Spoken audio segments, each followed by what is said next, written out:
Seorang Perdana Menteri perempuan pertama Inggris, Margaret Thatcher, pernah mengatakan, "Watch your thought, for they become your words. Watch your words, for they become your actions. Watch your actions, for they become your habits. Watch your habits, for they become your character. Watch your character, for they become your destiny." In other words, what you think, you become. Perhatikan apa yang kita pikirkan, karena itu akan keluar menjadi ucapan, menjadi kata-kata. Perhatikan apa yang kita ucapkan, karena itu akan keluar menjadi tindakan, menjadi actions. Perhatikan apa yang kita lakukan, karena ketika itu diulang-ulang terus, dia akan menjadi habits, kebiasaan.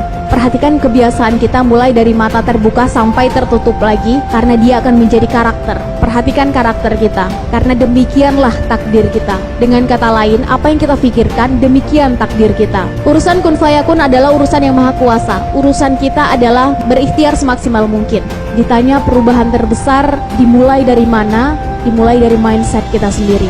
Jangan salahkan mereka yang membiasakan dirinya satu hari minimal 1 juz atau satu hari minimal 1 halaman Al-Quran, terbiasa menjadi habits, menjadi karakter. Kalau belum baca Quran rasanya belum lengkap. Alhasil takdir mereka menjadi hafiz-hafizah. Mereka sudah terbiasa dengan itu. Jangan salahkan mereka yang dari kecil terbiasa melihat kesempatan, kemudian melihat bagaimana kesempatan itu bisa dimonetize, diuangkan, menjadi habits, menjadi karakter, selalu melihat peluang di tengah situasi sekarang. Alhasil mereka menjadi pengusaha, entrepreneur. Pertanyaannya selama ini mindset kita diisi dengan nutrisi seperti apa?